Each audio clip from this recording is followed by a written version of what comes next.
Lobé la base. Na institution n'est pas géré l'élo na Congo. Aujourd'hui, président de la République faible, gouvernement, premier ministre faible, na kati ya parlement, moko kaka mta moi fort. Mais on a crédibilité à Mabé. C'est-à-dire que la charpente institutionnelle telle que nous sommes là aujourd'hui, les personnages au bazar qui assumer la fonction à l'icolo n'incarnent pas la vision de l'État, la justice, mais en même temps, bazali pe na ba insuffisance sur les alliés que ils ont empêché l'envol de notre pays. Lobé la base. Ponanga, cette dame ne mérite pas être premier ministre. Et pourquoi? Naza koloba pona ba réseau ebele. Ya liboso azali na carrure ya leader te. C'est-à-dire que aza leader te. Azali bateau basalama pour exécuter ce que les autres conçoivent. Elle n'a pas la qualité ya leadership, aza leader te. Yami balé ayebi question ya gouvernance te. Yami Sato, aza na moralité sainteté pour la première ministre. Moralité. Biloko nyonso wana, okomona que elle a été choisie pour faire la figuration. Elle a été choisie parce que ayebani na famille Tshisekedi. Lobé la base. Le problème est ali, ceux qui va pessier lié ma beau côté à resala quelque chose. Mais oh ezo sale malelo, ezate po bazako lié kaka maboko, ezate po ada na personnalité te. D'abord lobé la base. Ce que mutabimi na prison a na documenté la kiseka bimi na prison. Ce qui magistrat coûté nzi a okanga eti. Ce que document yo pesier et la kisaka l'état muta décidé qu'il a libéré. Pour na kati ya bato babimi, ba msu ba na ba documenté. Est-ce que vous imaginez les conséquences? Non, la moindre des choses, prenez le temps de réfléchir. Vous bengi ba psychologue, ba psychiatre, vous bengi ba criminologue, vous sali ba commission. Mutuna mutaza koya bota la cas par cas, ba tout mususu bo longoli bango bo tie bango en isolement, même pendant un mois. Ayebike après un mois na obima. Bo landela e musu akoma liboma yo yebite. Bozu bo bimisi bango. Sko ba to entang ba bimi. Ils doivent survivre dans un espace commis hostile. Il n'a pas le moyen, centre de rééducation, autre ça qui prison à Makala, et commis mouroir, et commis centre de formation à criminel.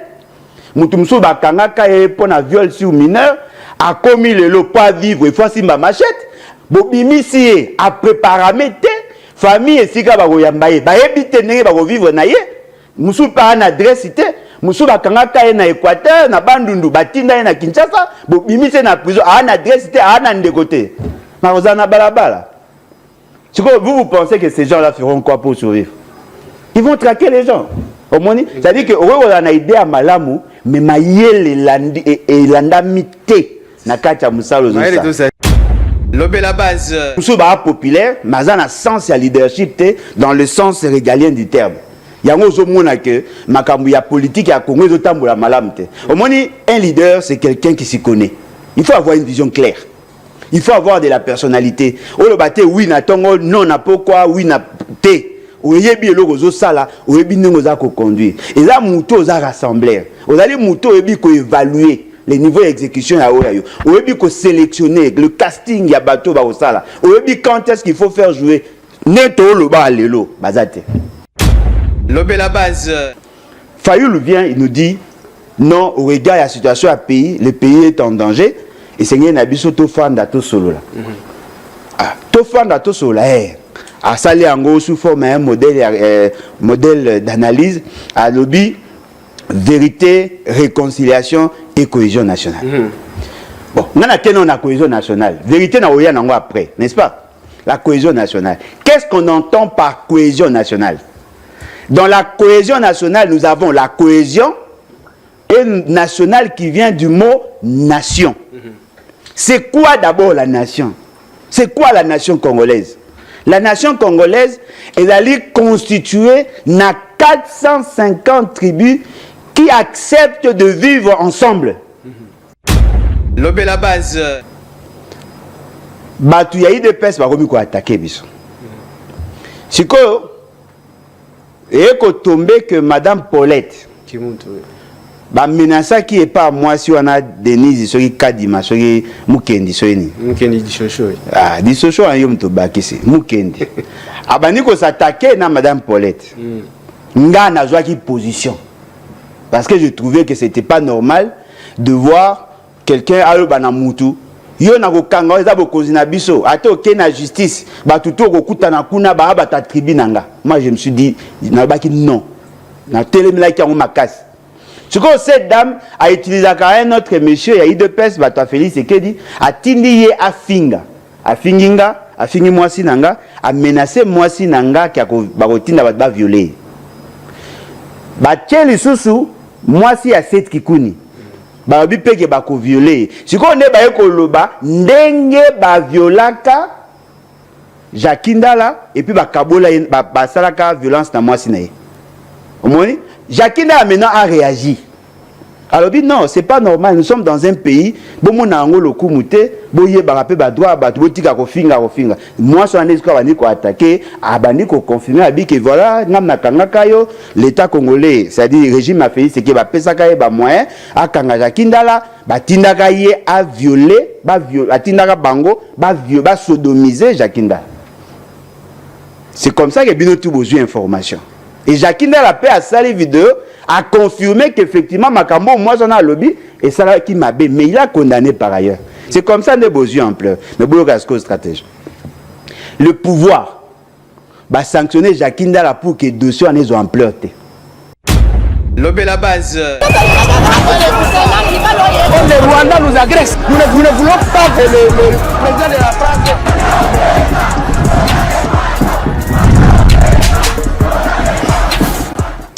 Lobé la base, émission Yabino base, émission Yabino Bakongomani, Bino ba décideur.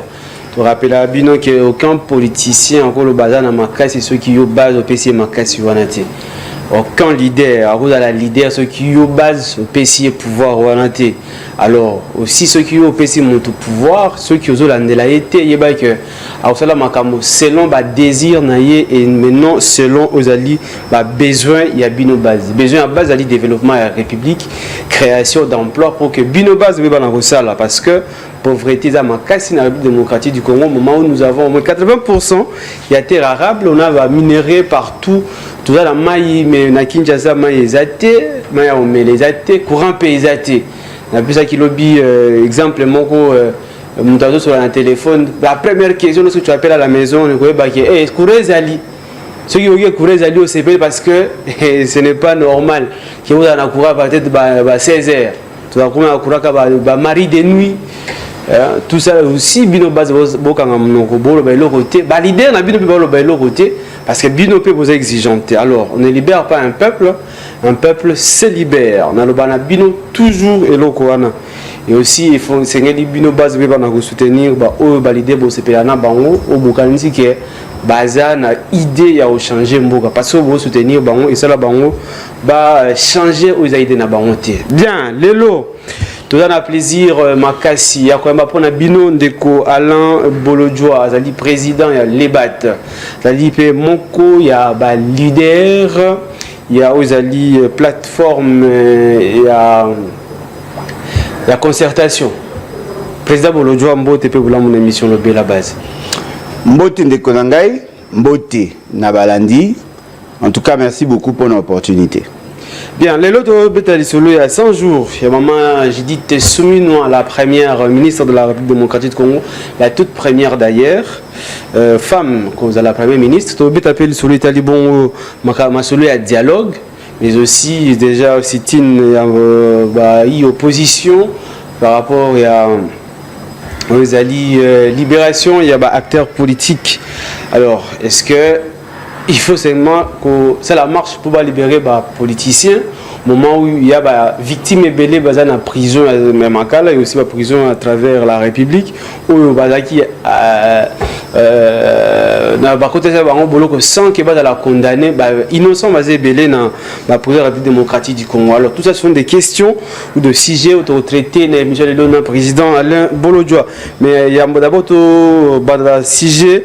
Il y a 100 jours, il y a Première ministre Judith Soumino, président Bolodjoa, 100 jours, il y a Madame Soumino satisfait ou il y a encore, tu crois qu'il y a encore beaucoup de choses à faire, mais au moins, Azan a bonne voie.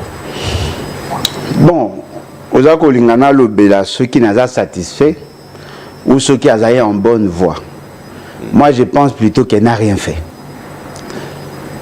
Moni et l'autre, tout ça, n'ont pas ses alliés. Nous pouvons l'évaluer que sur fond de ce qu'elle avait prévu et par rapport à la réalité à terrain.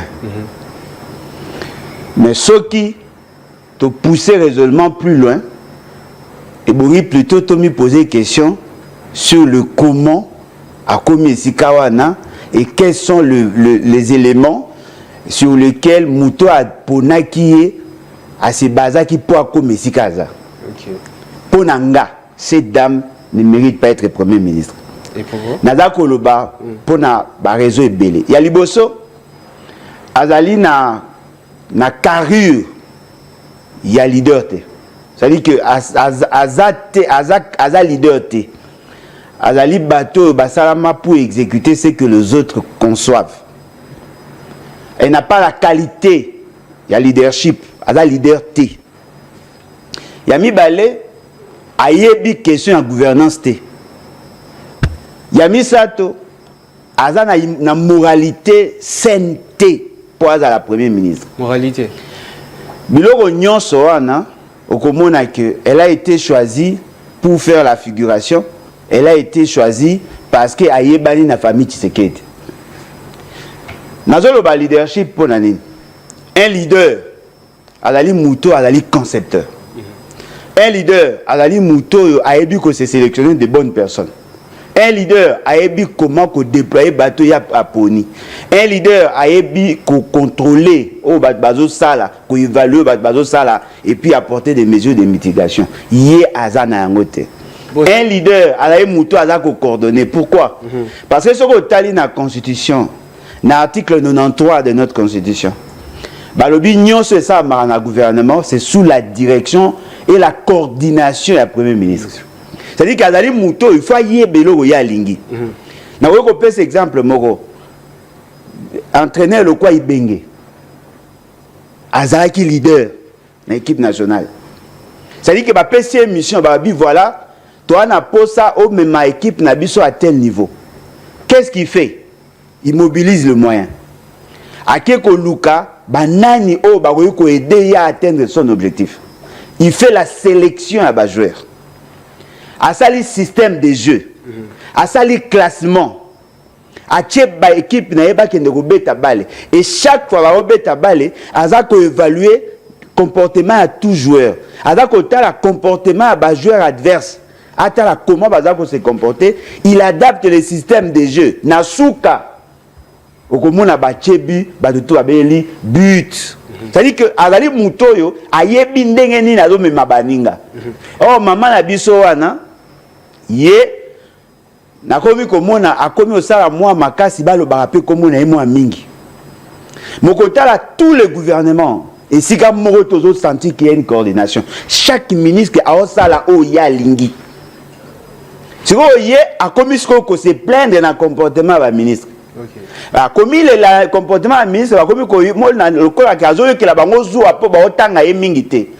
alors qu'en réalité, rien ne pouvait se faire dans le gouvernement sans qu'il y ait Président Bolojo Azela, je pense qu'aujourd'hui, ma leadership, ce Mino Aza, Premier ministre, selon même la Constitution, a une majorité présidentielle. Majorité présidentielle, même majorité parlementaire, mais ils sont chapeautés par un grand leader.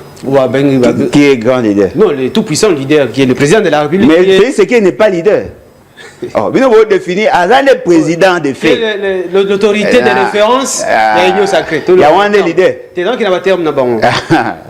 L'autorité de référence, il y a l'union sacrée. Dans l'union sacrée, il y a autant de leaders. Il y a Vital Kamere, Kamere, Azan leader. Ok. Bah, tu as un leader. Ok. Mais bah, leader mineur. Jean-Pierre Bemba. Jean-Pierre Bemba, leader. Ok.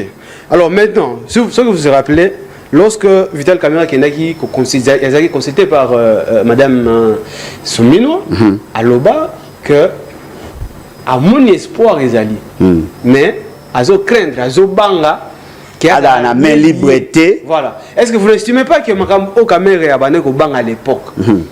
Effectivement, on s'est réalisé, on sait que Madame Somino a bien été, même si on a une idée, on a une idée.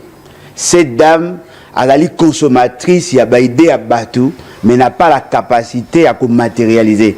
Tant qu'on a caméra lobaka, oui, je l'avais dit avant lui, et puis dans le bail que oh il y a lobby à lobby ndam.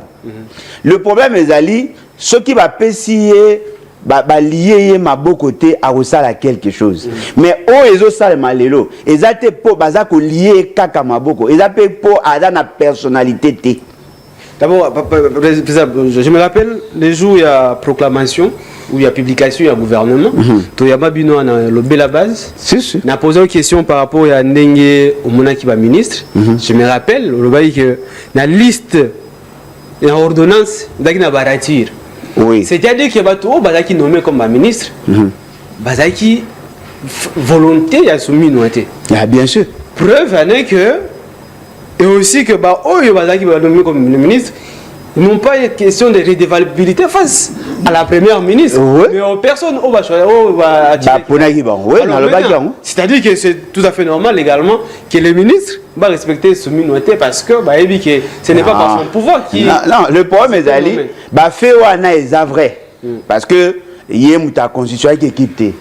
Il y a sélectionné, mais il y a une coaché. Ce gars qui a une personnalité, elle peut s'imposer. Vous pensez que Mouzit ou Moutaponaga, tous les ministres, non. Attends, ceux qui sont ministres, ils échappé à contrôle, mais du moins ils savaient ce qui se faisait. Aujourd'hui, même chose Matata. Matata aussi, ce n'est pas lui qui avait sélectionné les ministres. Mais on sentait quand même, moi, sans sa leadership, bien qu'il y a Mouzit qui est un peu faible du fait que PPR n'est qu'au pesé sur lui, mais Matata s'est imposé.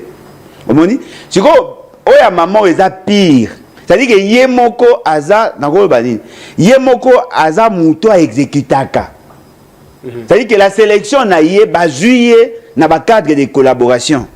Parce que ce que même na comment na stratification il y a Moussala Nengezaka. Il y a des cadres de conception, les cadres de collaboration et les exécutants. Il y a un cadre, un cadre de collaboration. C'est-à-dire le trait d'union entre le concepteur et bateau bazako exécuté. C'est comme ma baisse que les le quoi te définit ça mal le concept leader ou leadership. To kanisaka mutu nyonso ali kolo a leader té. Les leaders ali mutu aza capable ya ko mema bato esika ya aza ko mona eza malamu. Ya aza nangote. Ndeko nangai aoti kozana ministère à plante. Avant comme premier ministre na bino. Est-ce que boyoki ata eko ya capacité managériale d'abord au niveau du ministère. Le projet a ça 45 territoires. À Koutat. Ma exécutant au Mabé. Il y a eu plus de détournements. Il y a trois agences d'exécution. PNUD, bureau, BCECO, na CFF. Est-ce qu'il y a vu comment ces structures fonctionnent? Est-ce qu'il y a vu comment les entreprises qui auraient soumissionné, bien qu'il y ait eu mafia ou salami, est-ce qu'il y a vu le contexte? Il y a des gens qui ont marché. Le long de tout le bar. Dans le bar, on a bino qui programme à 100 jours, c'est du vent. Beaucoup nous retournent dans le territoire. Les réalisations, bino ba yu sarabina. Les athées. C'est-à-dire que Aza Moutoyo, Aza lokola mwana oyo baota il faut batambwisa yeba simba ye loboko. Siko bokomisi papa, mokonzi ya famille. C'est-à-dire que Aza mema une sorte d'immaturité dans sa vie. C'est ça le problème. Tous nos enfants tels que bazali wana, bango to bakoza ba chef de famille tenenge baza. Omoni okomona ke mwana oyo ala na sens ya personnalité, oyo ayebi comment orienter les choses. Oyo azana moi sens c'est que to yebi bana biso na Congo ndenge toza lelo na situation oyo toza nango lelo maman wana zo mériter ko za esika wana te siko yoga siko passe nanga to komi effectivement na pyramide renversée ya bato ya IDPS balobaka c'est-à-dire mutu na se makolikolo Félix Tshisekedi faible en termes ya leadership premier ministre faible en termes de leadership. Mais yoka maintenant le contraste. Il y a un élément très dangereux qui se retrouve entre toutes ces institutions. L'institution n'est pas gérée l'élo, na Congo. Aujourd'hui, président de la République faible, gouvernement, premier ministre faible, na kati ya parlement, moko kaka muta moi fort. Mais on a crédibilité à Mabé. C'est-à-dire que la charpente institutionnelle telle que nous sommes là aujourd'hui, les personnages au bazar qui assumer la fonction à l'icolo n'incarnent pas la vision de l'État, la justice, mais en même temps, bazali pe na ba insuffisance sur les alliés que ils ont empêché l'envol de notre pays. Dites-moi, à part Kamere, qui est charismatique dans l'institution politique? Apparemment, il est le seul, mais il n'a pas de crédibilité. Vous comprenez? Il y a les dysfonctionnements, ils ont ça. Ça, Malukonde n'a pas la charisme.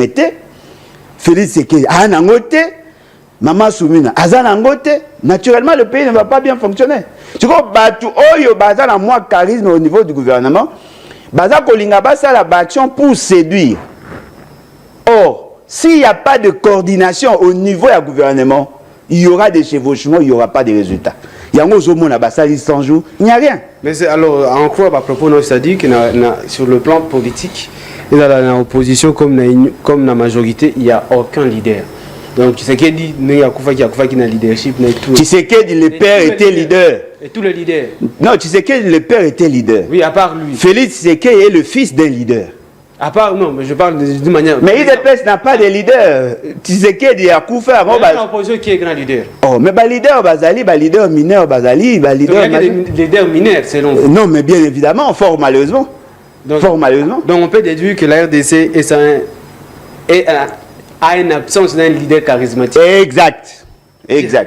Ok. Exact. C'est-à-dire, Batumsou est populaire, mais il y a un sens de leadership dans le sens régalien du terme. Il y a un politique à Congo, au moins un leader, c'est quelqu'un qui s'y connaît. Il faut avoir une vision claire. Il faut avoir de la personnalité. Oui, non, pourquoi, oui, té. Oui, il faut conduire. Et là, il faut rassembler. Il faut évaluer les niveaux d'exécution. Il faut sélectionner le casting. Il faut quand est-ce qu'il faut faire jouer. Bien. Et c'est ça la plus grande faiblesse. Et dans la parti politique, et dans la organisation associative, et dans même au niveau de l'institution, nous subissons cette réalité-là. Il y a la politique qui a essayé erreur. Voilà. Bien, merci. Alors parlons maintenant, puisqu'on parle de 100 jours, tout le monde est Constant Mtamba, quand même parmi les ministres au Bazo Yokana, il y a Zosa Labaction. Heureusement, le président est Bazo Yokana. Oui, mais effectivement, ça va bien. Heureusement. Le but de redresser justice. Justice qui est malade. D'ailleurs, ils ont préparé déjà l'état généraux de la justice. Il y a un qui est sérieux. Au moins, ces jeunes, il a des idées éparses. Comment dire? Il a, je ne parlerai même pas en termes de vision. Il a des idées. Éparpillé. C'est-à-dire que au moins, il y a une idée liée à la candidat gouverneur éparpillé, tout ça. C'est-à-dire que quand il est devant un fait, il pense avoir une solution. Mais ce qu'on fait ici, pendant la Kitty, on se rend compte qu'il n'a aucune idée. Il a des idées, mais il n'a aucune solution. Il y a quoi apporter. Entre l'état généraux et la justice, il y a une action qui a mené, il y a avant. Parce qu'apparemment, vous chambardez les désordres qu'il y a, sans préconiser le mécanisme, il y a redressement à secteur. Ça fait que, Batoubaza qu'on apprécier les actions sans qu'on tenir compte de la norme. À partir d'aujourd'hui, j'interdis magistrat va percevoir un bon. Les gens ont applaudi. Mais les gens ne se sont jamais posé la question si cette décision-là a un fondement légal. Peut-être la loi prévoit la probabilité ou la possibilité qu'un magistrat percevoir un bon. Pourquoi moi je l'ai dit? Mais il y a dans ces territoires où il n'y a pas de banques. Effectivement. Mais il y a des tripés. Dans plusieurs d'ailleurs. Alors, si vous avez ici, mouta percevoir mbongo. Est-ce qu'il y a des conséquences, il y a des décisions na yo, bien qu'il réfléchit. Il y a des conséquences na ngo. Na un exemple na mboga nanga. Moi, je suis ressortissant à territoire Ingende, à l'Équateur. À Ingende, il n'y a pas de banque. Et puis d'ailleurs, Nambanaga, il y a des agences.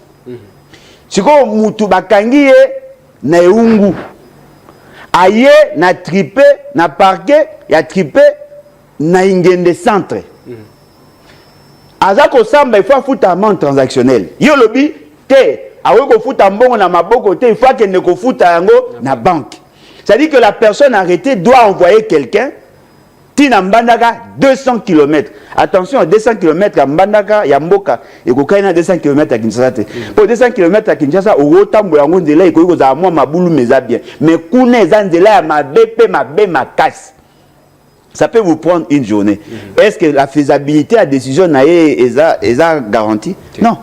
C'est-à-dire qu'il n'a pas réfléchi, mais les gens pensent qu'il a trouvé une bonne solution. Alors, à la Mouki, nous devons désengorger les prisons. Mais apparemment, c'est nous qui avons dit ça avant qu'il ne soit ministre. Tolobela Ango Bandaka. Mais Yoga c'est quoi aventure? Il vient, il s'assoit, il décide, il y a Bimi Sabat. Au départ, on nous dit 729 personnes, il faut Babima. Mais nous apprenons, Babimi 1600 et quelques personnes. Alors, le problème maintenant, c'est que les alliés, qu'est-ce qui a été fait en amont pour que la décision, le mesure d'application et la décision ait garanti une certaine stabilité sociale? Parce que bateau Bazaki n'a prison. Bazaki n'a pas raison diverses et même en prison. C'est-à-dire que tout le monde n'avait pas le même dossier. Et puis deuxièmement, l'environnement, il y a prison, même il y a Libanda, et là on a posé à cause de la sûre que ce qui est moutouana abimi, toi à Tikali, et cause de la conséquence, pas sur l'État, encore moins sur la société. Ces études-là n'ont pas été faites. Est-ce que vous imaginez Mouto Afandi a condamné à Kofanda et Sika Moko pendant une année, 2 ans, 3 ans, psychologiquement, elle a affecté.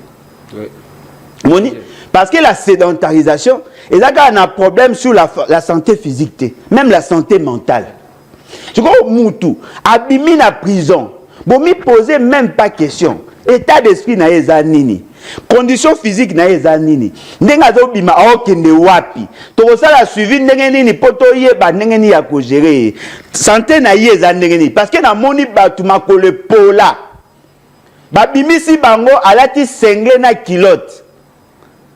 Azane lo côté. Siko bo bimisi na prison oui, mais azo kende wapi. Mais moyen nini pe? Na moyen nini aokoma wapi? Est-ce que bateau kuna esika ya zo kende? Est-ce que bako yambaye? Parce que la réinsertion sociale, ça fait partie des politiques publiques. Yango monara, ce qui muto azu mando qui pas bunda contre l'État, bah ça la programme ya RDDR, bah azu yango bache, bah longolé na kanani, bache na cantonnement. Balandele psychologiquement, balandele basali ba étude, qu'est-ce qu'il va faire après, ba pesa ka bango bambongo pour que ba se réinsérer socialement. Ba tiaka makambo ya justice, c'est tout un travail scientifique.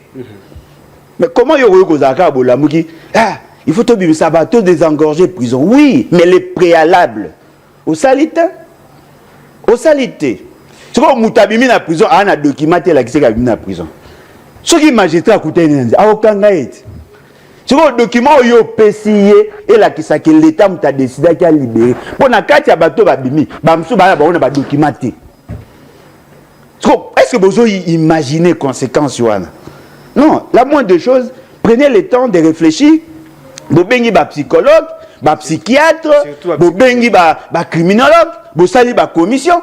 Mutuna mutaza koya bota la cas par cas, ba tout mususu bo longoli bango bo tie bango en isolement. Même pendant 1 mois, ayebike, après 1 mois na obima. Bo landela e musu akoma liboma yo yebite, bozu bo bimi si bango. Sko bato en tant que bimi, ils doivent survivre dans un espace commis hostile na bango. Il n'a pas le moyen, centre ya rééducation, autre ça qui prison à Makala et commis mouroir et commis centre ya formation à ba criminel. Mutu musu ba kangaka e pona viol sur mineur, a commis le lot pas vivre, il faut simba machette. Bobimi si a préparé famille et sika ba koyambaye ba ebite ndenge ba ko vivre na ye musu pa na adresse te musu ba kangaka na Équateur na bandundu batinda na Kinshasa bobimi se na prison a na adresse te a na ndekote na ozana balabala. Vous pensez que ces gens-là feront quoi pour survivre? Ils vont traquer les gens. C'est-à-dire que on a une idée à malamu mais maïe les landi et landa mité na kacha musalo de sagesse. Il y a Hollandais là.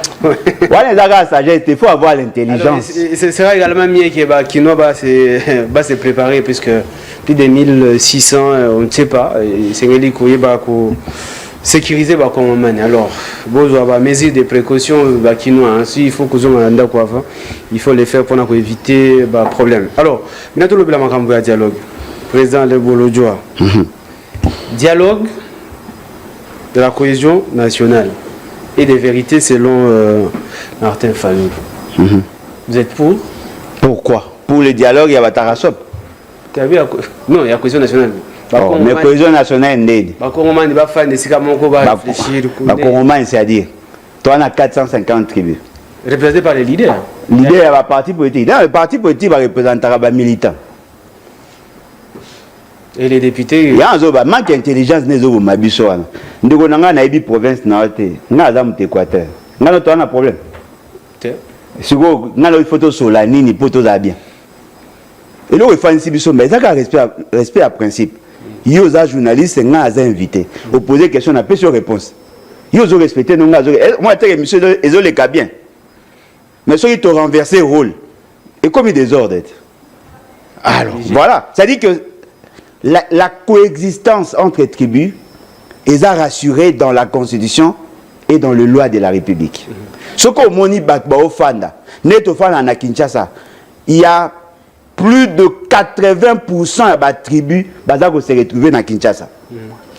Omoni po nani ezakobimi okoti otamboli na tongo na pokwa mutana na posa ko traquer yote ya ko boma yote poza muta tribu ya yete. C'est la loi qui fait ça. C'est la loi. De vos qui toka lobaki boy. Dans la qui est quelque part lobby. Nous tous nous sommes boya dialogue. C'est-à-dire azo jouer jeu ya Kagame. Bon siko ya azo jouer jeu anan. O azo ndima dialogue. Il y a azo jouer jeu anan. Il y a pas démocrate. Mais apparemment, ce sont les démocrates qui soutiennent Kagame. Au moins, il y a le monsieur Zavoué. Non, c'est là. Donc, c'est-à-dire qu'il fallait le savoir qu'il y a des États-Unis pour désigner. On a réagi à la question. Non. Le va nous battre sa question. Pas démocrate, on va soutenir Paul Kagame. Et même démocrate, il fallait qu'il fallait même. Mais on a supposé que les démocrates derrière Paul Kagame. La déstabilisation à Congo et ça m'a par les démocrates. Mais ce n'est pas Bill Clinton qui a déstabilisé le Congo. Oui. Alors, si vous avez au niveau au cap. Et là, vous allez vrai. Dans la société, on peut pondre des idées. On dit, naïna idée nanga, batu bayoki, ba réagir. En ce moment-là, on devient sérieux. Et ça a raté la tendance que ceux qui ont le lobby Likambo, dans une approche dogmatique, le quoi ngana lobby ango, et le lobby alléluia, mais non, on n'est pas dans la religion. Même la religion exige assez que vous en avez esprit à discernement. Fayulu vient, il nous dit, non, au regard de la situation à pays, le pays est en danger, et c'est un abisso tofanda to solo là. Tofanda to solo là, à saler en gros sous forme un modèle d'analyse, à lobby, vérité, réconciliation et cohésion nationale. Bon, on a la cohésion nationale. Vérité, on a après, n'est-ce pas? La cohésion nationale. Qu'est-ce qu'on entend par cohésion nationale? Dans la cohésion nationale, nous avons la cohésion nationale qui vient du mot nation. C'est quoi d'abord la nation? C'est quoi la nation congolaise? La nation congolaise est allée constituer 450 tribus qui acceptent de vivre ensemble. C'est-à-dire que le vouloir vivre collectif, les 450 tribus n'ont pas de problème en tant que telles. La coexistence pacifique est alliée. La cohésion nationale est alliée. Mais maintenant, nous avons constaté, moi, poche, il y a il y a un conflit entre tribus. Net, ils sont au tali lelo, na chopo, okomona moi conflit est allié entre deux tribus. Si on na maïndombe, okomona moi conflit amitié entre deux tribus. Il y a peut-être deux tribus à Mobimbate, mais un groupe de gens là-bas. Ces problèmes-là sera résolu essentiellement par la justice et par le dialogue permanent des chefs coutumiers et des personnes impliquées. Même si Fayulu a Sololina Félix Sekedi, ces problèmes-là ne seront pas résolus par leur résolution. C'est-à-dire que les alliés Babiloko, il faut toyer baron. Et puis deuxièmement, nous avons insisté sur le fait que Et loko esangisi biso, c'est la constitution, ce sont les lois de la République. Parce que pour que l'État soit créé, tous ensemble, yo zaka na ekolo na yo, zaka na gestion na yo. Biso pe ba mongo to zaka pe na gestion ya biso. Mundele na sepeli asangisa biso asali EIC, État indépendant du Congo. Pour que tout coexister ensemble, il y a eu des lois. Ce sont ces lois-là qui nous ont mis ensemble. Il suffit seulement de lire ce qui est dit dans l'hymne national pour comprendre que c'est le sort qui nous met ensemble. Alors, le collation est mis ensemble. Pour que tout continue la cohésion nationale, nous devons respecter les lois. Et là, mais logo est livré, on peut avoir la cohésion politique. Okay. C'est-à-dire que les politiciens, bah oui, qu'on fait ensemble, base à la cohérence, base à la cohésion entre bango, sur base d'un ensemble de questionnements où la société les a se poser. Donc, ok, voilà, qu'est-ce que nous devons faire par rapport à la situation à Est? Ok, les politiciens, boy à tout fanda, tout réfléchir, boupé sanga ba idée comment faire. Net par exemple cette idée là, et vous n'êtes pas Félix Sekedi. Voilà, naza buté n'a pas problème, j'ai besoin de élargir, na pour ça ba idée na bino. Il peut nous demander par exemple ok, boké ne bossa elanga ba note. Voilà. Hein? Bossa elanga ba mémo ou ba note technique, pour expliquer nga qu'est-ce que je dois corriger dans ma gouvernance pour que Sunganga na résoudre le problème au nom et pour le compte de l'État. En ces moments-là, il y a dialogue, il y a consultation. On consulte la classe politique pour résoudre le problème. Mais il y a un problème politique. Il y a abordé des questions politiques. Mais comme il s'agit de la nation, la nation, la question de la nation, la nation n'est pas en péril par rapport à la question de Yozolo Bawana. Elle peut être un exemple. Fayoulou, Bazaki ensemble, ce qui c'est. Félix Sekedi a lobby, voilà, Naza buté na problème Moko, Naza qui alliance na Kabila. Mais alliance, j'ai connu toutes sortes d'humiliations. Na posa batunyo so balingaka pays, o ba na posa changement na mboka, ba ya to sangana, to ça la union pour la nation. N'est-ce pas, ils appellent la cohésion politique? Effectivement. Ya qui te ponani. Bemba Kenda. Bemba na Katumbi. Moïse Katumbi Kenda. Mbusa Nyamwisa Kenda. Matungula Kenda. Ya Kenda qui te ponani. Parce qu'à le baki que Félix Sekedi Makambo ya sali. C'est en violation de la loi. Il a jonglé, il a triché pendant les élections. Hier, à Koyukondimaté, pour le quoi à compromission, aligné que Félix Sekedi a respecté la loi. Alors dites-moi, qu'est-ce qui a changé? Et vous savez ce que nous avons dit de ceux qui ont basculé au Balongwa qui na la Mouka qui na union sacrée, de bien avant collabo. Si vous lelo, fallu la biso. Ce qu'on n'est pas Félix Sekedi, aux a collaboré à Rwanda. Oh, mais yo le baki na Matungulu, na Obemba, na Moïse Katumbi qui va collaborer le fait d'avoir accepté qu'on n'est pas Félix Sekedi. Ce qu'on lingo kende. Le baba que non tu te répands, ok pas Félix Sekedi. Et là on musu so musu na ina loba. Bon mon na salaka batu na kepa kulutu muzitu. Na pas Kouloutou Fayoulou pour réconcilier bango. Bobo Sanate va vidéo ezali. Et vous savez ce que j'ai constaté? Mouzit me dit non voilà ce qui Fayoulou a limité au coup de là, moi il n'y a pas de problème. Na commis pas Kouloutou Fayoulou a ebisingani. A lobi non problème ndenge zawana Mouzitou déjà va tendance na ye, azana tendance à okende vers Félix. Mais il y a pas zo le bakebino okenda qui vers Kabila. Parce que Bitomo Tobunda qui a vérité des urnes, c'était contre Kabila et Félix Sekedi. On va bénéficier qui n'a forfaiture électorale. Mais Boza vous s'entretuer entre vous. Est-ce que Boza n'a passerelle et la collaboration Bosangana? Bon solo là, parce que vos collaborateurs, Baza ko éloigner Bino de plus en plus. Cette question-là, et en péchant Ngaku, tu n'as pas vidéo, n'a ça l'interview et pas pour tout Martin Fayot. Baboya! Ozo Luka Vedetaria. Oh non, ozolingo comme Ketumi Remassire, réconciliateur. Bissona, le quoi qui permet à Moïse, le quoi qui permet il y a Félix Sekedi Toboyi. Na tuni batuna libanda. Mais sur base de quoi boloba ke Mouzito azana Félix Sekedi.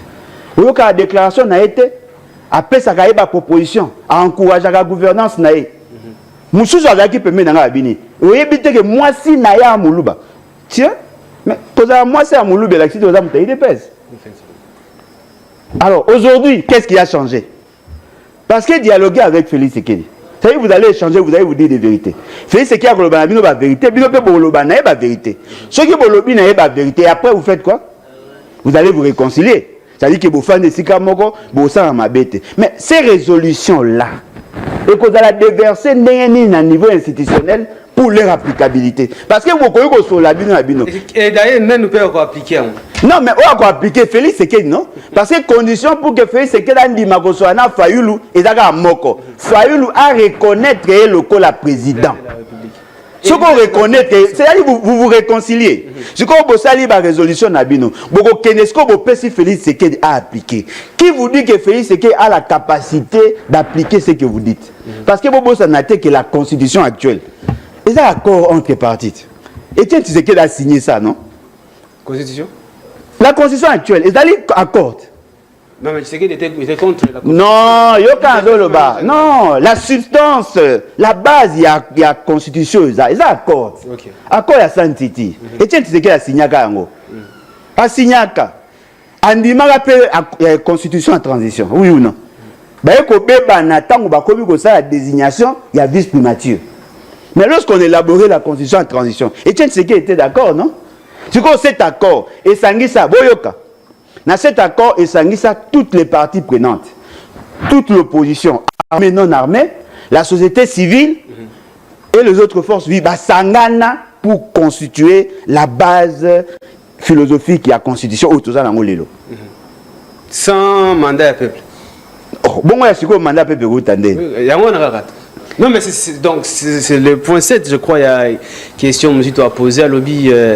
Les constituants, il y a constitution d'Abisso, vous avez qui nommé par un président qui n'était pas lui-même élu, nommé, et puis la même constitution promulguée par un président non élu par le peuple. C'est-à-dire, de manière générale, la constitution n'a un fondement ou la base légale et la PPT parce que c'est le peuple qui est le souverain primaire. Bon, si vous avez la constitution, de la lobby,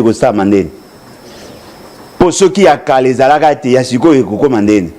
Oui, mais là, ce sont des questions à poser parce que nous avons mais questions à poser. Nous avons posé des questions au lobby. Est-ce que dans le dialogue Fayulu Azo Senga, est-ce que erreur historique, on va corriger? Erreur historique, on va corriger Nanan. Voilà, c'est ça, ce sont des questions. Non, mais questions mal formulées. Non, ce sont des questions. Non, mais ce qu'on prend dans le lobby avec ma musique, ce sont des questions. Non, non, posé des questions. À raisonner ma bé. Ok, à raisonner ma bé. D'accord. Parce que le mot na omuna schéma na bino. Et la musique, et la Fayulu, et la Félix Sekei, et la Moïse Katumbi, vous n'êtes pas sincère. OK. Très tout va tarasop. Il y aura à expliquer. Bon lobby que le constituant originel n'avait pas qualité à ça la constitution. Ouais. Mais aujourd'hui, vous voulez changer la constitution sur base de quelle disposition? Sur base de quel acte légitime? Qui doit changer la constitution aujourd'hui? À cause de tirer substance ou légitimité ou légalité, sur base de quoi? Parce que vous avez posé ça la discussion sur le changement de la constitution. Qui vous a conféré le pouvoir de le faire? On ne va pas corriger les erreurs de l'histoire en commettant de nouvelles erreurs. Parce que ce que vous allez mettre en doute, la constitution Bolobi qui est illégitime, naturellement, Félix Sekei ne mérite pas être président. Alors pourquoi attendez-vous à ce que vous dialoguez pour décider sur le changement de la constitution? Et ça, dans le sens de... Parce que Félix Sekei est là sur base de la constitution actuelle. Les cadres beaucoup créés et qu'on trouve fondement par rapport à cadre organisationnel et fonctionnel actuel.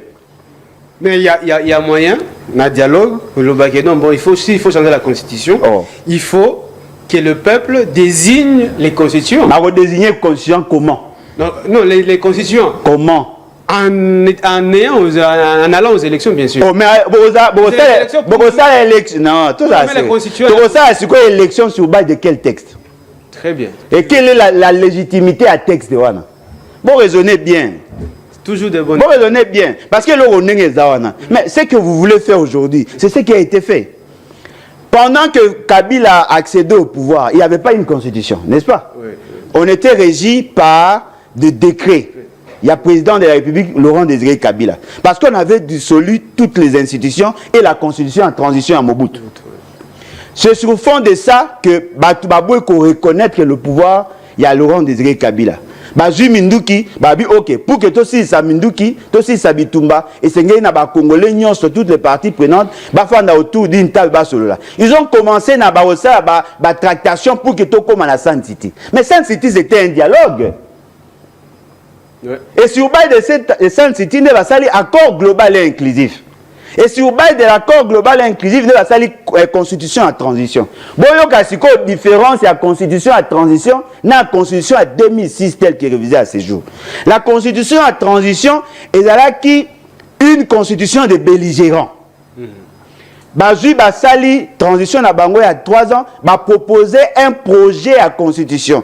Et Bani na Sénat et dans l'Assemblée nationale, les dispositions transitoires, il y a constitution à 2003, il y a un monde prévoyant qui le comment faire accepter, faire obtenir l'adhésion populaire. Ce qui a fait que, avant que la constitution soit en vigueur, on a posé la question à la population, parce qu'elle a une constitution référendaire, et qu'il y a une constitution à référendum. Le référendum, on bien que Salamaki Mabé, on sous-entend que la population a accepté cette constitution. La population ayant accepté la constitution, et ça dit que va organiser l'élection en 2006, va organiser l'élection en 2011, va organiser l'élection en 2018. Ce qui le lobe qu'on mettre en doute la constitution, la légitimité de la constitution, naturellement fait ce qu'il n'est plus président. Alors, qui va convoquer les dialogues? Avec quel CNI pour organiser le référendum? Qui va promulguer la constitution? Mais ça va bénéficier de la constitution actuelle. Non, vous voulez vous embrouiller. Et ça clair. Ce qui doit approcher Félix, c'est que vous ça la yango. Question donc c'est impossible qu'on change cette constitution. Et puis maintenant. Ce n'est pas impossible. Maintenant pour changer cette constitution, qu'est-ce qu'il faut faire? Le changement à la constitution, c'est le renversement de l'ordre politique établi. Il faut renverser l'ordre politique. On ne peut pas être bénéficiaire de la constitution et vouloir la changer. Ok. Moutounion soit qu'on a une idée à changer de constitution, il va se rebeller contre l'ordre établi. Soit vous prenez les armes et vous renversez, ou soit vous utilisez la population pour renverser. Mais les institutions n'ont pas le droit de changer la constitution. Parce que toutes les dispositions changeables dans la Constitution, on a conféré le pouvoir dans la Constitution, législateurs actuels qui pourront être éventuellement être des constituants, qui ont changé au cas où il y a une pétition, il y a 100 000 personnes, proposition de l'Assemblée nationale, gouvernement, président de la qui peut prendre l'initiative de réviser. Mais le changement à la Constitution n'est pas conditionnel. Okay. Tout celui qui aura l'intention de changer la constitution au stade actuel n'est pas différent des bateaux Bazui Minduki. Bien, merci. Alain Bolodjoa, président du débat et puis membre cadre de concertation, il a dit mon plateforme opposition. Bon, déjà, le 25, on a la marche. Et puis, oui, c'est déjà demain. Oui, déjà, Martin Fayoulou Madidi, président SID, et puis Katoum Bichapo, président ensemble. En retour, à lobby, va mobiliser tout derrière l'initiative Nabino, bien sûr. Ah, ok, c'est bien. C'est très bien. C'est ça la solidarité politique. Ah, la solidarité politique. Ça sent aussi alliance entre cadre de concertation et Moïse Katoumina Martin Fayoulou. Bon, ils ont alliance circonstancielle. Non, la vie. Tout va convivre. Tout va organiser. Ils ont cadre de la concertation. Ils ont internet, nous avons un exemple. Il y a décidé de marche pour faire partie de Facebook. Bon, moi, mais la cité mais bisika bikauka yo nya kendo. Non mais président de la mais ça sent que Fayoulou a comme tendance c'est que ça n'a bino. Non mais ça va dans la tendance est-ce que nga boya Fayoulou. Na boya Fayoulou te. Oui bah idée na raison. Oh na bon bah c'est ça non attendez. Non mais attendez. Parce que là que yo ça va anti-Rwanda parce que mais lorsque Fayoulou a Makas. OK alors ceux qui y a ça na ba soutenir Rwanda. Mais ça dit ennemi. L'ami de mon ennemi, c'est mon ennemi. Non, mais attention. Moi, je suis ce Félix, c'est qu'il a bissonné tout ça, Lelo. Que voilà, Bande Konanga, na Salaki, Massoumou, na trahi Mboka, na Saïbo, na Salibo, Mboka est en danger. to sungambo qui se sauver c'est OK problème mais attendre qu'on a biso démissionner to luka mutasere to chawana na ko boya été mutasere po na mona serete awo na ko boya été Fayulu nenga zawana c'est un Congolais oui ou non vous pensez que Batunyo se to ba roya wana baza ba centre soko aye koloba non voilà nous avons besoin d'une justice juste donc on a parlé de justice et ça parler de justice on a supposé que dans la politique akoya na ye mais le problème est ali ce n'est pas une alliance et une action ponctuelle. Alors que ça sent l'alliance. Non mais ressentir, il y a aussi sentir on sur base de quoi? Parce que vous vendez bon. Oh. Et c'est ça bah liboso qui va passer l'activité sans que va s'engager. Et puis na suka s'engana. Non mais ceux qui va s'engager pour mais là il a fallu lutter. Mais ceux qui les alliés que poto s'engana yé poto sungande ko na bango ya raso Félix Sekedi. Ngana oyata. Et puis est-ce que y en a ici le mot? Moi, dans le cadre de la concertation, tous les Claude Lubaya, tous les Seth Kikouni, tous les camarades Emmanuel, tous les camarades Michel et les autres membres de la partie de l'organisation associative. On n'est pas d'accord sur tout. Parce que Bisso doit être différent dans la Mouka. Au moins, il y a un cadre de concertation. Ce n'est pas une plateforme dans le sens régalien du terme. C'est-à-dire que tu as un tel dossier. Chaque parti est libre. Il n'y a pas une autorité morale là-bas. Il n'y a pas une organisation du genre tel président T. Et là, cadre de la concertation. Et là, quand on est au Salaga, tu sangisi bana lemba, tu fais des cigares moto sola. Chaque famille a libre. Mais tu sangana rapona rota et l'autre tu ça ensemble. Et là, différent na ba la mukana ba onin, ba rasope comme ça. Union sacrée. Union sacrée, c'est un message pour tout le temps. Mais allez, Bolodjoa, il y a le ministre d'État, ministre de la Justice, c'est. Bon, jusqu'au jour d'aujourd'hui, c'est réclame de l'opposition. Comment ça de l'opposition? Je pose la question comme ça. Non, mais vous posez la question, vous avez supposé. Ils se réclament de l'opposition au pouvoir. Ils s'opposent contre Félix et que au pouvoir. Ils se réclament toujours de l'opposition. Ah, on est dans l'aventure. Il y a qui peut mourir il y a opposition. Oh, il y a l'opposition, il y a famille. Non, moi on a vu de passer. Mais l'opposition est plurielle. Elle a Kabila. Mais Kabila c'est la résistance. Mais il n'y a pas de résistance. Il y a la résistance qui est une opposition républicaine. Puisque il y a Papa Kengo. Il y a pas. Mais pourquoi ne pas aller chez lui, parler avec lui par rapport à dossier à Mikebaï? Non, qui doit aller chez lui parler avec lui? Non, mais cadre de concertation. Oh, monsieur Bokebake, on a aucune institution. Oh, monsieur Bokebake, on a aucune institution. Moi, je ne suis pas un dieu. Ceux qui vont moniquer les habits à Okene, on a obligé à regarder Bossa et Kamolo, quoi, tous ensemble, mais on a boité. On a convaincu que nous sommes. Bien, merci à la combinaison de l'émission Le Bela Base. Mais une question par rapport au dossier Jacquine Dalampoy, Kabondi, ancien président, il y a Ligue des jeunes et ensemble, mais aussi président national. Ex-ancien. Oui, ex. Ah, ok. Ancien. Mais actuel président, il y a un mouvement d'ailleurs. Un PCR. La révélation de la PSI. Après que Denise Dichocho y a eu la révélation sur les réseaux sociaux. Bon, apparemment, il y a comment les Camerounais sont salami. Ok. Tant que tu as Lubumbashi, dans le cadre de la concertation, tu as papa Fulgence Mouteba, tu as paix na Mokonzi à SCC Awa, papa Bokundo. Batu ya IDPS bakomi ko attaquer biso. Sikoyo eko tomber que madame Paulette qui monte ba menaça qui est pas moi si on a Denise soki Kadima soki Mukendi soini. Mukendi Dichocho. Ah, Dichocho en yom to bakisi Mukendi. Abani ko s'attaquer na madame Paulette. Nga na zwa ki position. Parce que je trouvais que c'était pas normal de voir quelqu'un à l'Obanamutu. Yo na ko kanga eza bokonzi na biso ate oke na justice batuto ko kutana kuna ba ta tribunanga. Moi je me suis dit na baki non na telemela ki en makasi.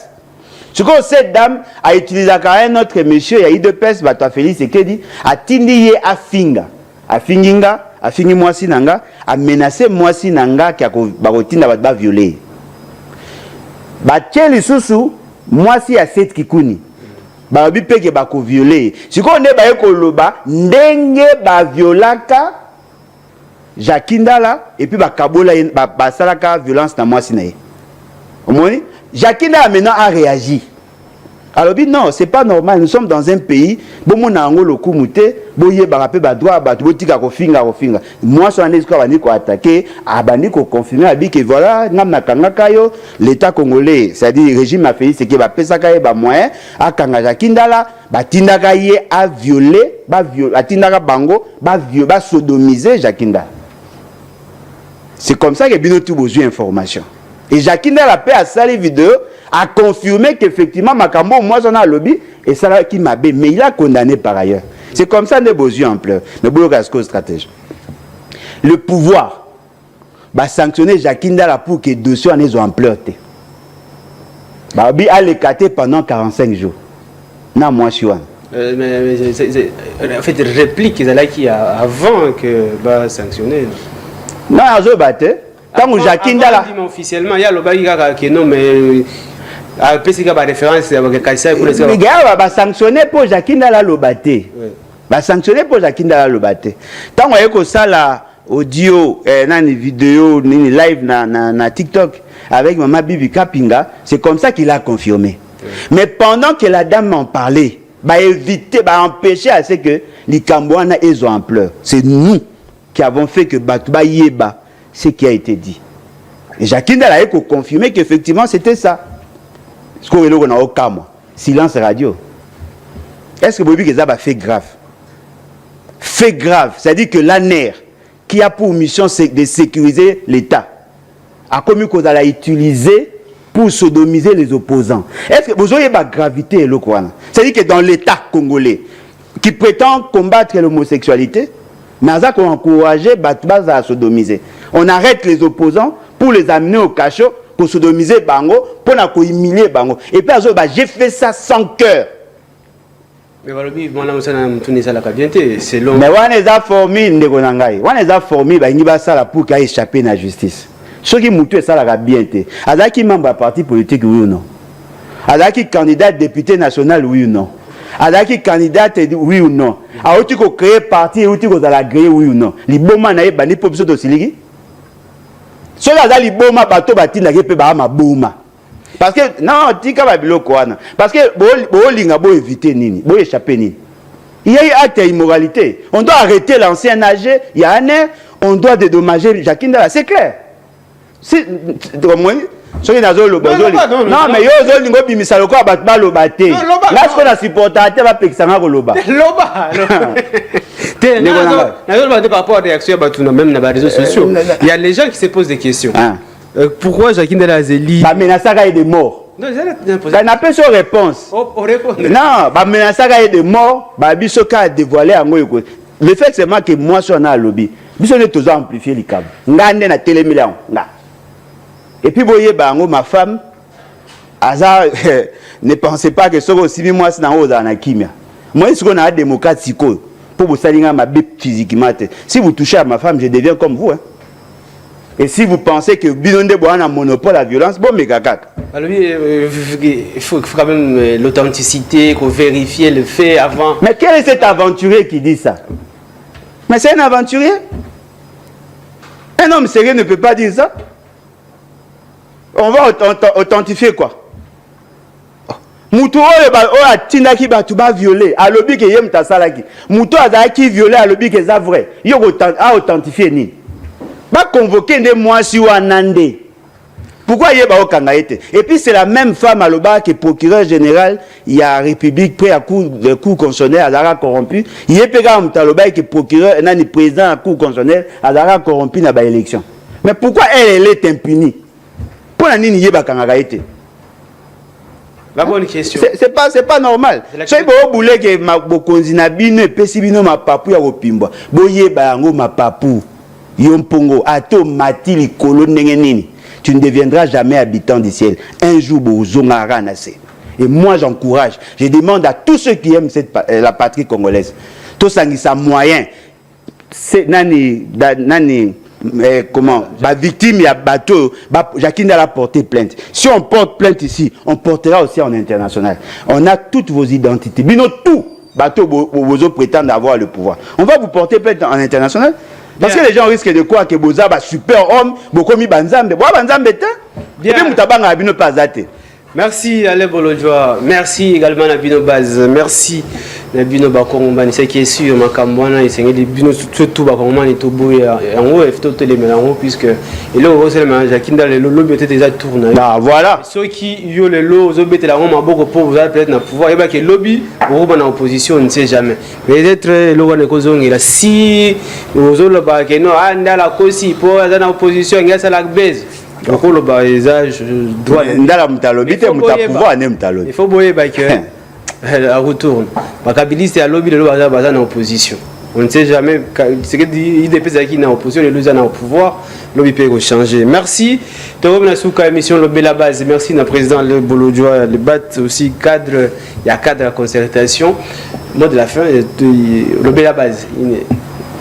Moi je pense que bato baola isa biso pongi bato baza kolimbisa biso mwa muke na komba oyo ezaka base parce que base yonde wa mokonzi ndeni bowe otika mboka ya maboko ya ba inconscient ndeni bowe otika mboka etambola lokwa tokoma lokwa banyama aucun droit n'est respecté apparemment l'essentiel ya ba population congolaise balobaki ba chrétien oh balandi na sima ba musulman oh kuna balandi na sima baza ba kimbangiste et consort aucune de nos religions et ça la promotion à l'homosexualité.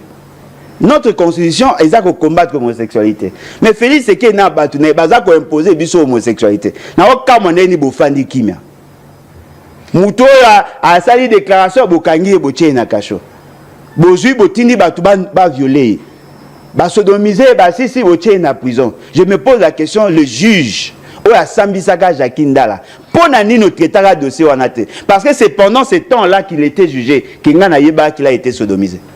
Mais je ne comprends pas pourquoi le juge a lobela qui a noté. Il a purgé sa peine avec une blessure. Après Moutout. Vous pensez que Jakindala a Kamundu qui t'a mamout. Alors ça a noté pour l'année. Pour avoir confiance dans la justice. Mais justice, elle doit se préoccuper de la protection à l'intérêt à Félix Sekete. Alors, le dernier rempart, c'est quoi dans ce pays? Si la justice est comme caporalisée? Bien, merci. C'est ridicule. On a invité M. toujours pour observer Bino Base. Mais entre-temps, rediffusion, c'est déjà à 17h juste. Aussi à la radio 89.0 FM, la fréquence idéale 17h juste pour la rediffusion. Merci. Et tout le monde, lobby n'a pas invité M. toujours pour observer Bino Base.